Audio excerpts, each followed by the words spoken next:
नमस्कार, मैं हूं मृत्युंजय चौहान और आप मेरे साथ देख रहे हैं एसपी 9 न्यूज। बीजेपी के एक बड़े नेता ने, एक वरिष्ठ नेता ने एक बहुत बड़ा बयान दिया है और जिससे बीजेपी की नीयत पर सवाल खड़े होने लगे हैं।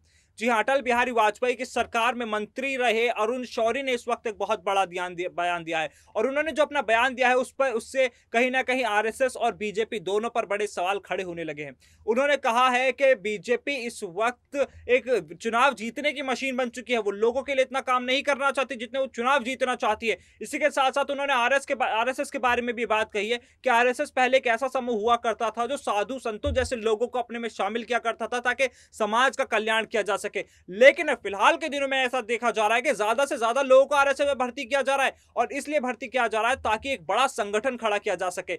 बड़ा संगठन खड़ा किया जा सके ताकि बीजेपी के लिए जमीनी स्तर पर क्या काम किया जा सके और एक सोच को जगह जगह फैलाया जा सके। तो देखा जा रहा है कि अरुण शौरी ने जो बयान दिया उससे बीजेपी का कहीं ना कहीं ऐसा माना जा रहा है कि एक काला सच निकलकर सामने आया है। उन्होंने कहा है कि अब ज्यादातर लोग मोदी आर्मी से जुड़ने लगे हैं, ना कि आरएसएस से जुड़ने लगे हैं। बहुत बड़ी बात उन्होंने कही है और इसी के बाद बीजेपी की तरफ से इसमें कोई बयान सामने नहीं आया। बीजेपी नेताओं की तरफ से कोई प्रतिक्रिया सामने नहीं आई है, बल्कि ये देखा जा रहा है कि जिस तरह से इस वक्त देश का माहौल बना हुआ है, जिस तरह बीजेपी एक के बाद एक चुनाव जीत रही है, विपक्ष कमजोर हो रहा है, इस पर भी अरुण शौरी ने बात की है। इस पर कहा है कि विपक्ष को खड़े होने की जरूरत है, विपक्ष को मजबूत होने की जरूरत है। जिस तरह से अटल बिहारी वाजपेयी की सरकार में एक मजबूत विपक्ष था या फिर कांग्रेस सरकार में एक बहुत मजबूत विपक्ष था एनडीए, अटल बिहारी वाजपेयी खुद एक बहुत मजबूत विपक्ष के नेता थे। इस तरह के मजबूत विपक्ष की जरूरत है ताकि निष्पक्षता को पूरा किया जा सके, एक अथॉरिटी ली जा सके, जवाबदेही तय की जा सके लोकतंत्र में। लेकिन अगर विपक्ष मजबूत नहीं होगा तो लोकतंत्र में जवाबदेही कहीं ना कहीं छिन जाएगी